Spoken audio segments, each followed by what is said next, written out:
This week on Profiles, we take inspiration from multi-awarded poet, journalist, screenwriter, Jose Pete Lacaba. He shares memories of his time as an activist and torture victim during martial law under the Marcos regime, some milestones of his career as a writer, and his thoughts on journalism during a time of misinformation and fake news.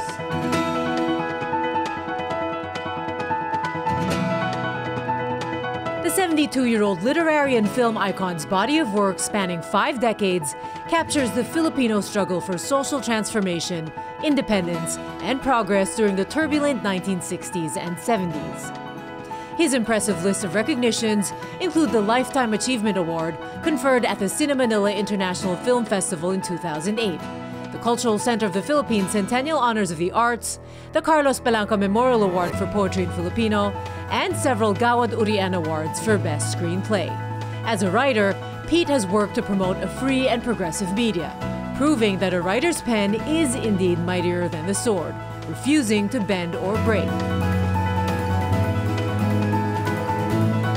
Pete Lacaba, welcome to Profiles. Thanks for joining us. Thanks for inviting me. I want to ask you, because the Philippines remains to be among the most dangerous places for journalists. Pero according to a survey, the World Press Freedom Index, which was compiled by the Reporters Without Borders noong 2017, the Philippines rose in terms of press freedom. As a journalist, what are your thoughts on the situation for journalists today sa bayan natin? To a certain extent, we have freedom of expression, but at the same time, there are dangers.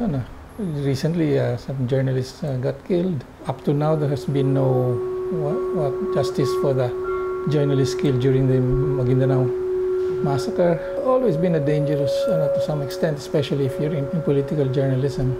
These are times that bringing back the dangers that journalists felt during martial law. Ano-ano yun? Can you explain some of those things?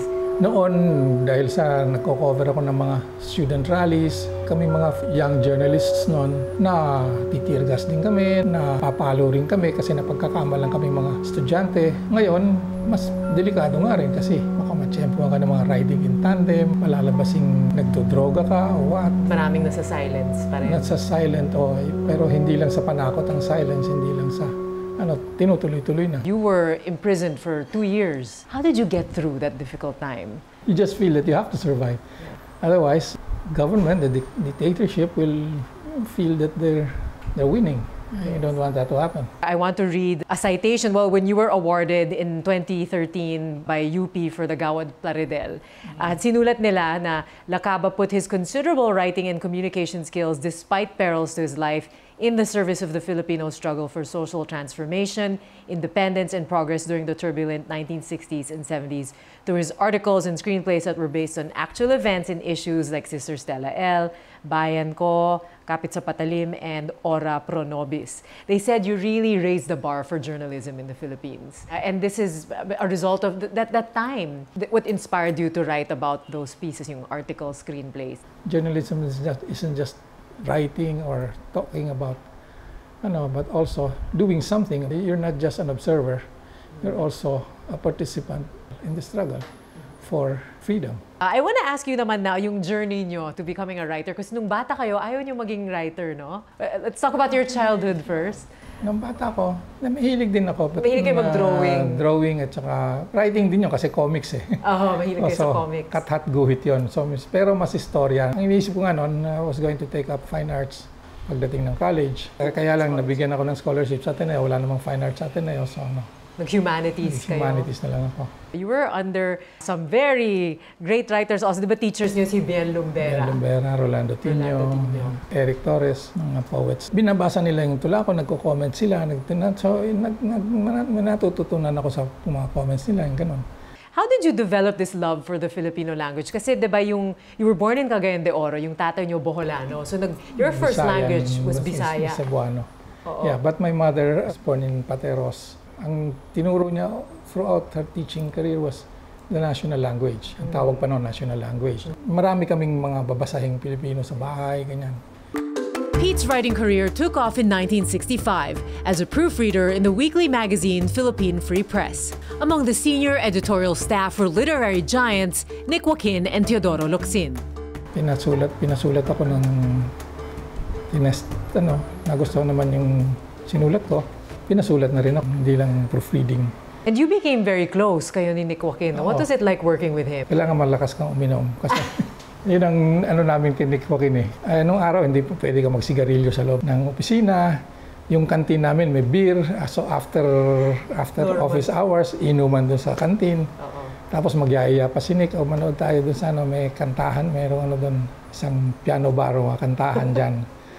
We get to know Pete more with a quick round of questions. What makes you angry? Injustice. What's your greatest fear? Matokhang. Anong ginagawa niyo to de-stress or relax? Dati toma, pero bawal na ngayon. Panonood ng TV, Google. Who are your top 3 favorite authors? Graham Greene, James Joyce, Nick Joaquin. Anong binabasa niyo ngayon? Yung bagong labas na libro ng misis ko, Cadena de Amor. A favorite actor? Si Joseph Estrada. Favorite singer or banda? Pilita Corrales, Carmen Soriano, Tres Marias na kumakanta ng salinawit. Favorite song naman? Bawat halik, may halong ligaw. Whenever we kiss. Marami akong favorite songs actually. Pero yun yung huli kong kinanta sa banyo. If you had a superpower, what would it be? Makapagbasa ng isip ng ibang tao.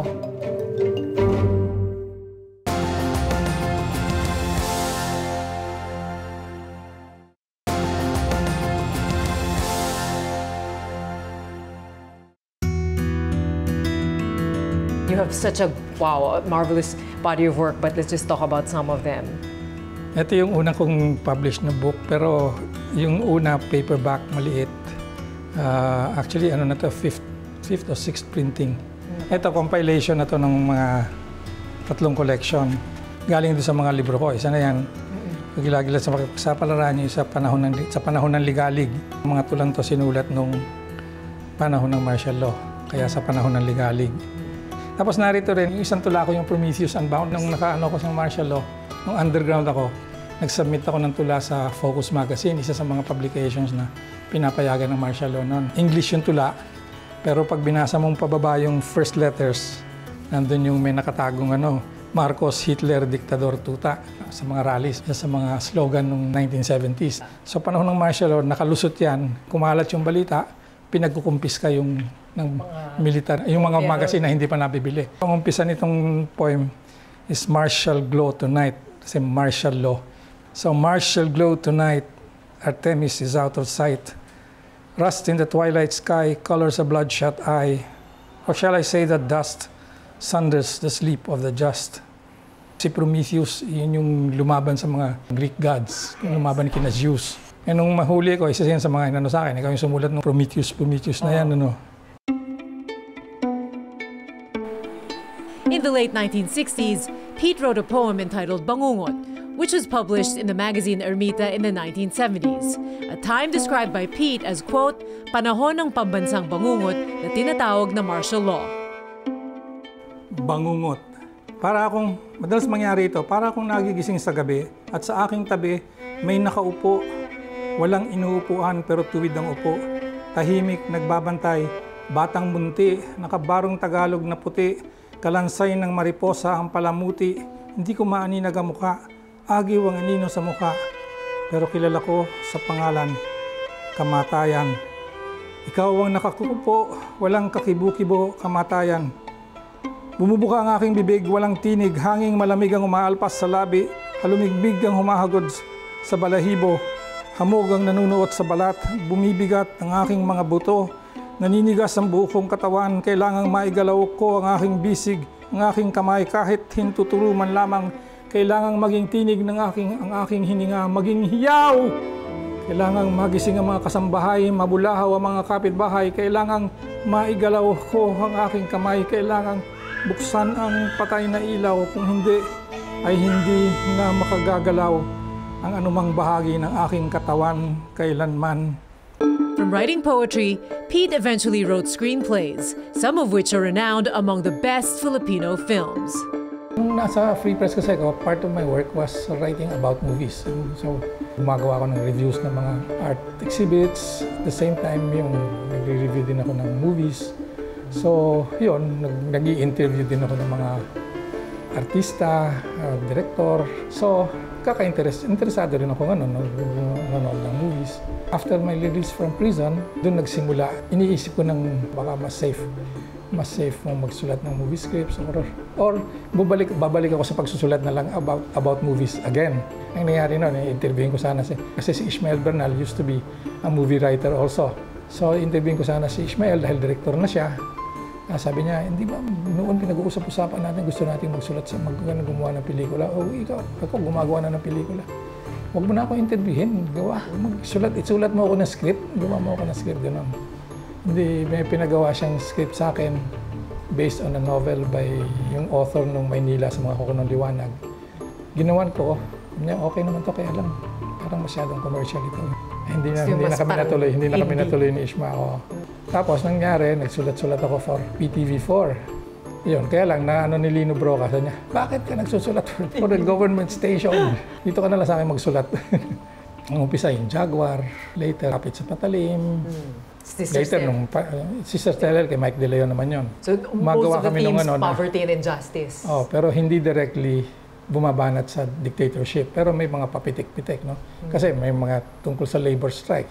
Bawal lang strike nung time na yun. When you think of those times, kasi mga sinusulat nyo noon talagang with your also investigative journalism, it's so funny because eventually, well, ngayon nga, present position nyo is you are the executive editor with Summit Media's Yes Magazine, but naging online na nga, so nawala so wala na yan. Pero ibang-iba kasi showbiz naman. Actually, showbiz. Well, so galing na din naman kasi ako sa showbiz. Showbiz din nga naman. May showbiz background din naman ako. Tsaka sabi nga, from the very start sa Free Press, nagsusulat na ako about showbiz. True. So in a way, you returned nga naman pala.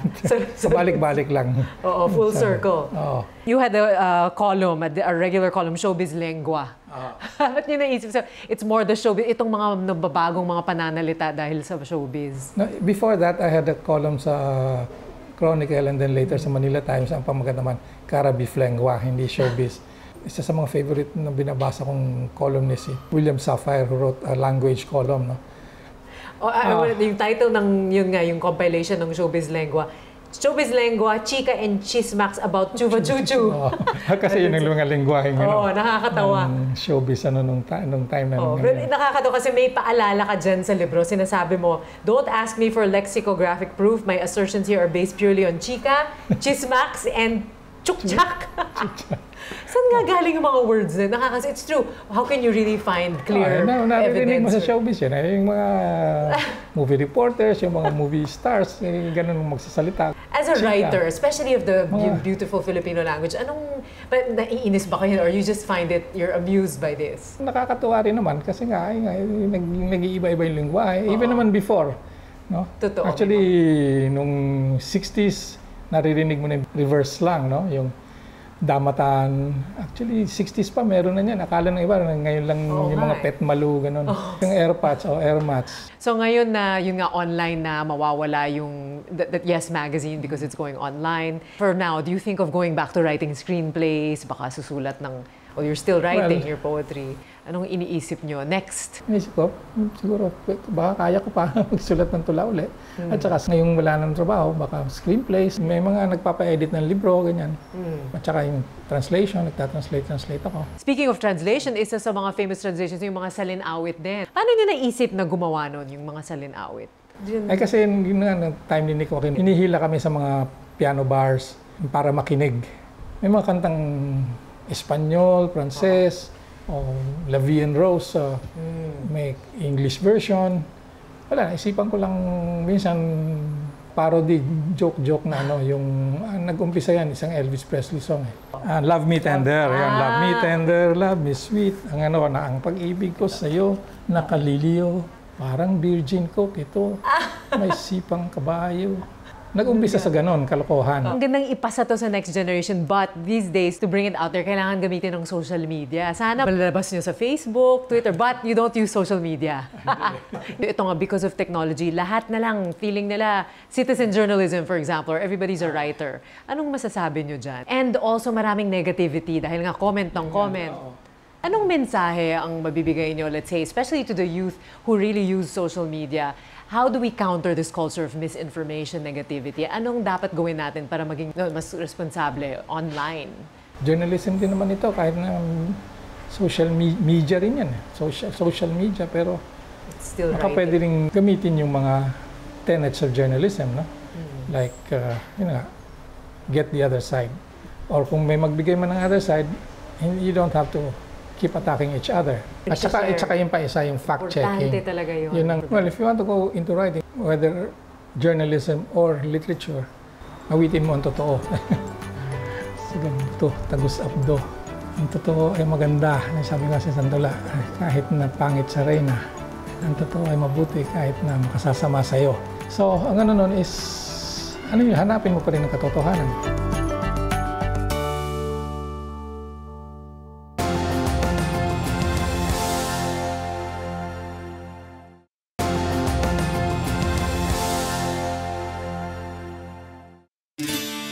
Poet, essayist, journalist, and scriptwriter Jose Maria Flores Lacaba Jr. explains how he came to be known as Pete. Junior ako, ang father ko Jose. Jose, isa sa mga napalayo ng Jose is Pepe. Jose Junior, ako naman yung maliit na Pepe, Pepito. O nung college ako, tinatanong lang, what do they call you for short? Pepito, and that's not for short. Mas mahaba yan kaysa Jose, no? Pwedeng yung Pete na lang. P-I-T. Oh, ano yan? Armpit. Binago ko na spelling, ginawa ko ng P-E-T-E. Pete married writer Mara Lanot in December 1970. It was a simple ceremony with immediate family. Pumunta ka sa Pateros.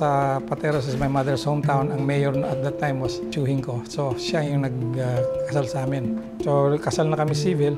From Pateros, punta naman kami sa Cubao. At doon naman kami kinasal sa simbahan. On the same day yan. We would see each other during rallies and protest marches and all that. Tapos nagsubmit ako ng poem sa Free Press, andun siya.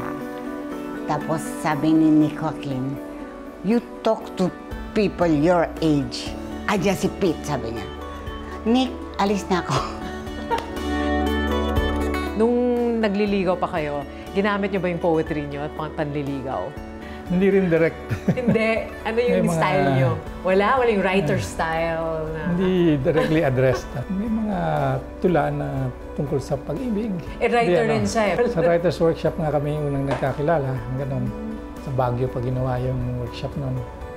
Sa bus, pamupuntang packet ng Baguio. Tapos later sabi niya sa akin, sino ba yung lipat ng upo sa harapan ng upo para... Parang ano pa siya, inis pa siya nun. Kaya ako lumilipat at titingnan ko, ganda ng baba, ganda nun.